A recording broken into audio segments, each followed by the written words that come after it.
Estamos de volta com a nossa semana Sentimentos, que começou hoje aqui no Vida e Saúde. Assunto pesado hoje aqui, hein, gente? Sofrimentos emocionais, dores emocionais nas crianças. Mas a gente precisa encarar de frente as coisas que são difíceis também, doutora Maressa. Isso é verdade. Senão a gente não avança, senão a gente mascara a vida inteira, né? Vou trazer aqui, doutor César, mais uma vez a chance para o nosso público de receber em casa o nosso guia de estudos Sentimentos, que é o tema dessa semana especial aqui. Esse guia de estudos aqui vai trazer muito sobre as dificuldades que nós enfrentamos na vida, mas também vai trazer muito sobre quem é Deus diante dessas dificuldades. O que é que Ele pode fazer com tudo aquilo que a gente recebeu ou que a gente acabou escolhendo e que não deu muito certo. Nossa capacidade, o Dr. César falou aqui num outro programa, nossa capacidade, nossa mente tem um poder espetacular, porque nós somos criados à imagem e semelhança de um Deus que é excepcional. Não perca isso de vista. Se você quer conhecer mais desse conteúdo, se você quer entender mais como é que você pode sair dessa onda, desse ciclo de pensamentos ruins, ou dessa dificuldade que você está enfrentando aí na sua casa com os seus filhos, você deve pedir esse guia agora, liga para cá, nosso time está esperando sua chamada. Pega o telefone, vai lá, pega 12 21 27 31 21 e você vai ser atendido por um dos nossos amigos aqui da Novo Tempo, ou então 12 9 8244 4449 é o WhatsApp que você só precisa dizer quero o guia Sentimentos e a gente vai falar com você, você vai preencher o seu endereço e vai chegar aí para você gratuitamente, tá bom? É presente e é um presente de valor maravilhoso para você aí. Você não paga nada, mas tem um valor incrível aqui nesse material para você. É interessante que essa revista, né, Teru, está falando sobre sentimentos, escrita pela Rosana Alves, que é a neurocientista, e tem um professor da Universidade de Harvard que lançou um livro no Brasil. O nome dele é Herbert Benson. O Dr. Benson, ele fala uma coisa interessante nesse livro. Ele fala assim de que as emoções, os sentimentos têm um papel muito maior na nossa fisiologia do que a gente pode imaginar. Quer dizer, os sentimentos, o que significa isso? Significa que os sentimentos afetam a nossa saúde física, afetam a nossa imunidade, afetam a nossa digestão, afetam um monte de coisa, né?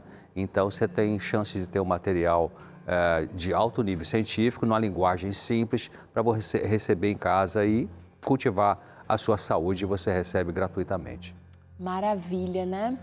Chegaram algumas interações aqui, doutora Maressa, a gente costuma trazer para vocês que estão participando com a gente, ajudar o nosso pessoal de casa. Vamos pôr a primeira na tela?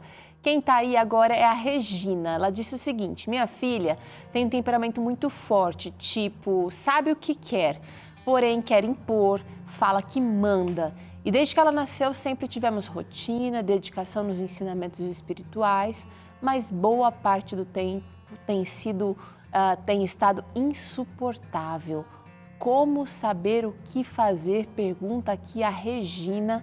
E ela representa um exército de pais e mães preocupados com esses imperadores em casa, doutora.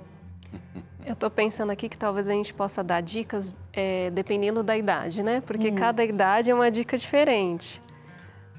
Nos pequenininhos, eles costumam passar por uma idade que é bem difícil, né? Ela citou que desde que a menina nasceu, talvez seja uma criança pequena ainda. E a gente tem a fase aí dos 2, 3 anos, que é uma fase bem difícil, em que o temperamento aparece, eles se sentem mais independentes, fica mais difícil para a gente poder saber aonde impor, aonde colocar o limite, aonde deixá-los serem um pouquinho mais independentes, porque eles estão aprendendo a andar sozinhos. Pode ser que essa seja a fase dessa criança e que, quem sabe, ela está apresentando birra. Então, uma dica nessa época é muita paciência. É uma fase do neurodesenvolvimento que passa. É preciso, apesar dessa paciência, a gente tem que ser consistente, colocar os limites e entender que essa fase vai passar e que essa criança vai aprender conforme os limites que a gente for colocando para ela. Mas é muita paciência aí nesse trabalho. E se for uma criança mais velha, tipo pré-adolescente, está ali com seus 9 anos, 10 anos, uma mãe solteira, a Regina não menciona ali, mas vamos supor uma outra família. Bom, numa criança mais velha, na pré-adolescência, é um outro período de crise, né? Onde a criança começa a questionar o pai, porque ele vê o pai, quem sabe, com um defeito, e aí ele não quer que o pai coloque uma regra para ele, sendo que o pai talvez esteja burlando essa mesma regra. A gente entra nesses conflitos nessa idade. Se fosse, por exemplo, uma mãe que está com um filho que está criando um filho sozinho, eu ia dizer, você pode contar com mais alguém na sua família? Tem um tio que possa ajudar? Ou quem sabe o pai possa estar mais presente? A gente precisa poder abrir um pouco o leque de opções de pessoas que possam dar esse contorno e colocar essas regras para essa criança. Uma pessoa só realmente é mais difícil, vai ficar uma referência exatamente, só, né, uma referência só. Então, quanto mais ambientes ela tiver que deem um contorno de consistência para essa criança, a família pode ser, o tio pode ser, uma figura masculina é muito importante quando você tem uma mãe criando um filho sozinha, os desbravadores, os aventureiros, a escola, todos esses locais, eles nos ajudam a dar esses limites e, claro, muita paciência também. Nesses casos é preciso. É importante que a doutora Marissa falou uma coisa que sempre acontece com muita frequência nas famílias, que é a questão da consistência ou da inconsistência dos pais. O que significa isso? Então, às vezes até por questões de briga de casal, né? O pai diz uma coisa para o filho, não quero que você vá jogar bola, tarará. Aí a mãe diz, pode jogar só um pouquinho. Quer dizer, um permite, o outro não permite. Então, isso a criança, ela manipula em cima disso, né? Então é importante ter essa consistência, ou seja, pai e mãe chegar a um acordo em particular, vamos usar esse tipo de disciplina, esse tipo de limite para o nosso filho ou nossa filha, porque aí já corta a possibilidade de manipulação, certo, né? Também da parte dessas crianças aí. Muito bem, olha, uma pincelada aqui, tem muita coisa, você que é pai, você que é mãe, a gente tem que estudar. Vamos trazer a próxima interação aqui, quem está com a gente agora é uma interação anônima, olha só. Essa pessoa diz assim, eu estava com suspeita de que meu filho de 9 anos tivesse TDAH. Eu estava com estresse e ansiedade muito alto, pois cuido dos meus filhos sozinha e através dos vídeos do Dr. César, eu estou aprendendo a lidar com as emoções. Retirei a cafeína, substituí por chás calmantes, melhorei e percebi que minha inquietação estava causando a inquietação nele. Ele melhorou. Olha isso, doutor César, que bacana essa interação aqui. Eu achei fantástico que essa mãe compartilhou. Eu também. Porque os nossos filhos refletem muito o nosso estado mental, né? As nossas emoções. Me fez lembrar quando meu filho era pequeno também, nessa fase aí dos 2 anos, eu também estava passando por uma fase difícil de voltar para o trabalho e a gente tem que cuidar de várias coisas ao mesmo tempo, né? Bem complicado, as mães sabem disso. E teve uma época que a gente ficou muito rígido com ele. Então, aquela coisa de vamos ser consistentes e às vezes passa um pouquinho do ponto e acaba sendo rígido demais. E ele respondeu com mais birra, com mais dificuldade. E a partir do ponto que eu entendi que eu estava sendo tão tirana quanto ele, eu sentia que era um pequeno tirano. Até tem livros, né? O reizinho da casa, né? Eles costumam dizer. Então, eu sentia que meu filho estava o rei da casa e, de certa forma, eu entendi que eu estava agindo dessa forma, percebi que eu precisava ser diferente, comecei a pegar mais leve e a coisa se acalmou. Foi o mesmo que aconteceu com ela. Não é fácil ver essa imagem escancarada diante da gente, doutor César. É verdade. Sabe que uma coisa que acontece muito comum nas boas famílias é a não percepção de como que o comportamento do pai ou da mãe influencia essa criança. Então, a gente, em geral, vai reclamar do comportamento da criança sem perceber que aquele comportamento dela, eu também tenho, né? É difícil admitir, é Então, a gente tem que, ter humildade, né? Ter auto-observação e dar uma pensada. Será que eu estou fazendo alguma coisa aqui que meu filho está copiando de mim, né? Bora pensar nisso. Olha essa que chegou também pra gente, a Jéssica está dizendo o seguinte, meu filho tem 7 anos e chora muito, por pouca coisa, ela coloca entre aspas aqui. Sempre tento apoiar e ouvir o que acontece, validar e apoiar, mas não sei como devo lidar quando ele se frustra e não sabe o que fazer. Ele até se machucou apertando o rosto para não chorar, relata aqui a Jéssica, doutora Marissa, um caso diferente aqui de sofrimento. Eu fiquei pensando no que a Jéssica falou e com certeza, Jéssica, o seu filho é uma criança sensível. E eu posso dizer o que eu faria no seu lugar. Provavelmente eu abraçaria ele.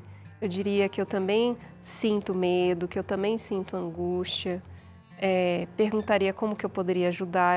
Ela disse que ele tem 7 anos, ele já tem compreensão de muitas emoções, ele já consegue entender que a gente também sente, e que a gente também se frustra e tem medos. E a partir do momento que ele escuta que você tem dificuldades e que você conseguiu lidar com isso, isso vai fortalecê-lo também. É uma troca aí de experiências entre os pais e filhos. Muito interessante, muito interessante.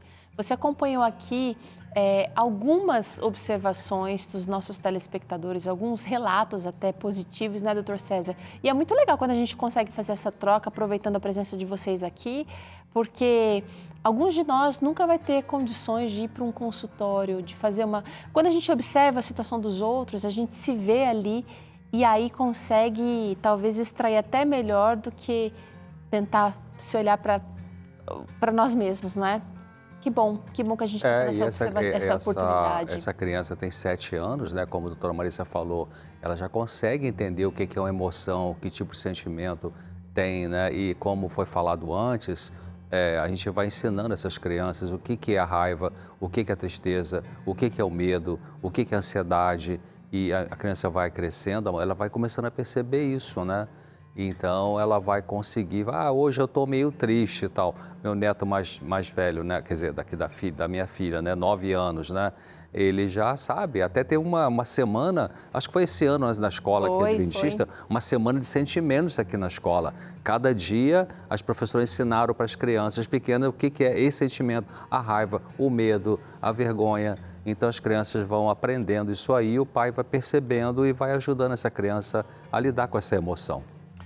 Vamos juntos, tá, gente? Vamos juntos aqui ao longo dessa semana tratando aqui de assuntos de saúde mental. Mas por hoje eu preciso agradecer a doutora Marissa aqui com a gente. Quero deixar o site dela para você que quer conhecer mais sobre o que ela trabalha. pbcamp.com.br é o site que você pode acessar. E nossa gratidão pela sua presença aqui, doutora. Eu que agradeço o convite. Dr. César também mantém um site muito bacana que ajuda tanta gente. Nunca acessou? Vai lá, ó, drcesar.com. Você encontra ali dicas de saúde mental preciosíssimas que vão interferir também na sua saúde geral. Aproveita. Vamos terminando por aqui, mas amanhã você vai entender um pouquinho sobre o inconsciente e a saúde mental. Vamos mergulhar junto nesse tema, juntos? Obrigada mais uma vez. Até amanhã, se Deus quiser. Tchau. Tchau, pessoal.